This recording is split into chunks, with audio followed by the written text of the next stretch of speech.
Sooner Scoop HD.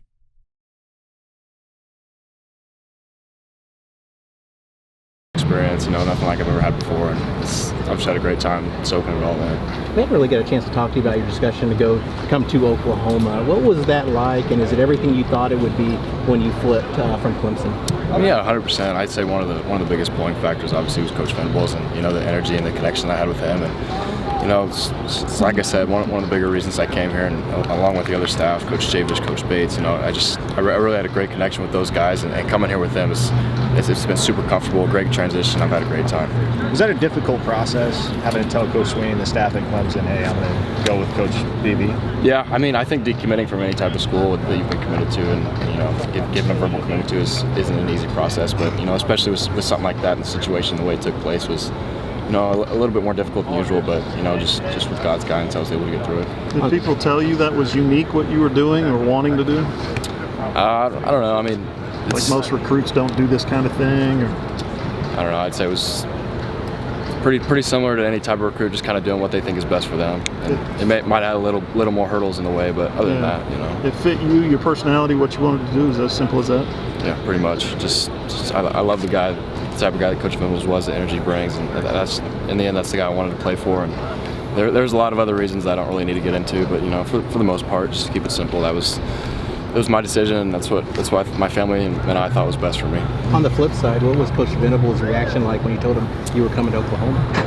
Obviously he's a man of his word, and originally he had given his word to Sweeney that he wasn't going to try and poach anybody from Clemson, and he stuck with that, and he told me, like, I don't want you coming here if Sweeney's not okay with it. And it's just like he had a lot of integrity with it and wanted to stay true to his word to Sweeney, the man he's looked up to and learned from for a lot of years. So I guess that might have made it a little more difficult, just trying convince Sweeney that this is what I want to do, this is best for me. But once Sweeney had given the okay, obviously Coach Venables was more than happy to take me, I think. For a kid from small town Kansas, how electric is the game day atmosphere at Owen Field? You felt the first 2 times you run out there. That's incredible. That's what all the kids look up to, and that's their dream is to play under lights like that.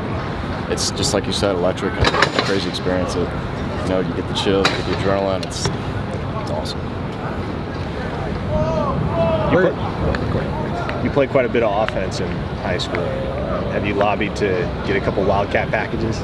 I'm kind of, as a freshman right now, my old high school coach used to say as a freshman you kind of need to be seen and not heard, so I haven't really tried to put too much voice into that, but obviously there's a lot to focus on defense right now, so I'm a little more focused on that and that transition. Is your head still swimming a little bit as a freshman? All the defensive packages they put in every week, that kind of thing? No doubt. I think any freshman would, and especially me coming from being more of an offensive-minded type of guy. It's been a little crazy, but it's just something you got to adapt to. You feel comfortable inside at linebacker now?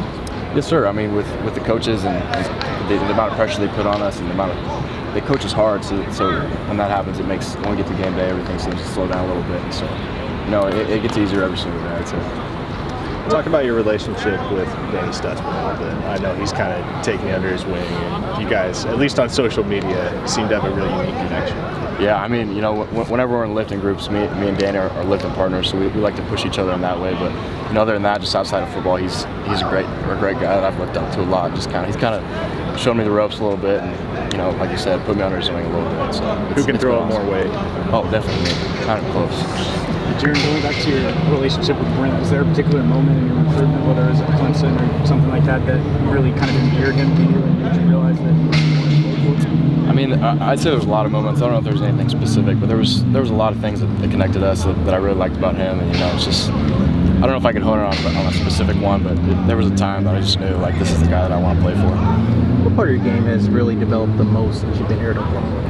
Kind of what I was touching on earlier. Probably the mental aspect has developed the most, coming from, like I said, being an offensive-minded guy and learning the ropes on defense. It's probably the most improved, but other than that, the physical changes of being defensive players, that kind of stuff has also gotten better. How much did the Kansas connection help you bond with Coach Venables when he was recruiting you? Yeah, for sure. Kind of like that's what I was thinking of when I was answering his questions. That's just one of those things. Being his hometown, or not where he grew up, is about an hour away from where I'm from. So there's a pretty cool connection there, and a unique connection, I'd say. There's not a ton of guys here from Kansas, but it's me and Hammer from right there in Western Kansas. He knows that that tough Western Kansas type of vibe. So. Jaren, how valuable is it to have guys like David, Shane, Sean, who can really teach us some things as well? Just how valuable is it to have those guys around you? Incredibly valuable. I'm super grateful for those guys, and those are some guys that I've really looked up to, and kind of like he said with Dan, they've just taken me under their wing since I've gotten here, and it's just they've been great guys to look up to and learn from, and just how they go about doing everything is great. Sooner Scoop HD.